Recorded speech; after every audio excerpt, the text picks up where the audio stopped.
Yes, Papa. Critical po ang mga susunod na oras. Parating na yung abogadong sisiguraduhin mapapalipat sa iyo lahat ng kayamanan ng mga Montenegro. Mapagkakatiwalaan ba yan, Olga? Huwag kang magalala, mapagkakatiwalaan mo ito. Mr. Montenegro? Anong ginagawa mo dito? Magkano naman ang hihingin niyo sa aming parte? 50%. Parang napaka-imposible naman po yata na. Pag hindi tayo nagkasundo, masusunog lang ang negosyo ninyo. Pati ang car dealership nyo at pasugalan, madadamay. Mas masarap na magkaibigan tayo kaysa magkalaman. Sige na, Tanggol.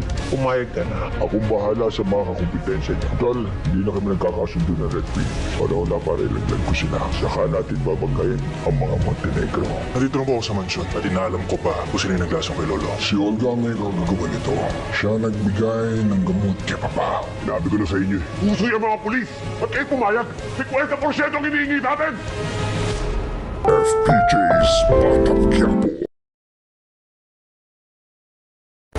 Yes, Papa. Critical po ang mga susunod na oras. Parating na yung abogadong sisiguraduhin mapapalipat sa iyo lahat ng kayamanan ng mga Montenegro. Mapagkakatiwalaan ba yan, Olga? Huwag kang magalala, mapagkakatiwalaan mo ito.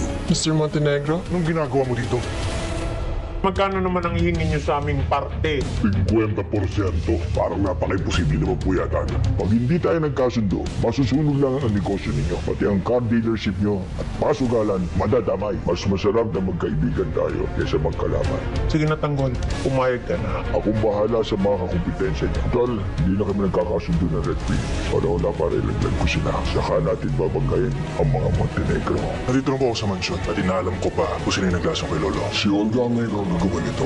Siya nagbigay ng gamot kay Papa. Nabi ko na sa inyo. Uso yung mga pulis! At kayo pumayag! 50% ang hinihingi natin! FPJ's Batang Quiapo.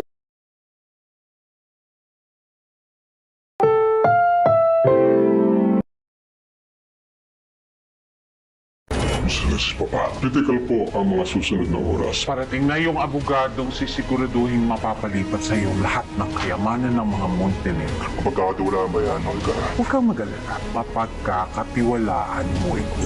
Mr. Montenegro? Anong ginagawa mo dito? Magkano naman ang hihingin niyo sa aming parte? 50%. Parang napaka-imposible naman po yata na. Pag hindi tayo nagkasundo, masusunog lang ang negosyo ninyo. Pati ang car dealership nyo at pasugalan, madadamay. Mas masarap na magkaibigan tayo kaysa magkalaman. Sige na, Tanggol. Pumayag ka na. Akong bahala sa mga kakumpetensya niya. Tol, hindi na kami nagkakasundo ng Red Queen. Wala para ilaglag ko sila. Saka natin babanggayin ang mga Montenegro. Nandito na po ako sa mansyon at inaalam ko pa kung sino yung naglasong kay Lolo. Si Olga ang ngayon nagawa nito. Siya nagbigay ng gamot kay Papa. Nabi ko na sa inyo. Uso yung mga pulis! At kayo pumayag! 50% ang hinihingi natin! FPJ's Batang Quiapo.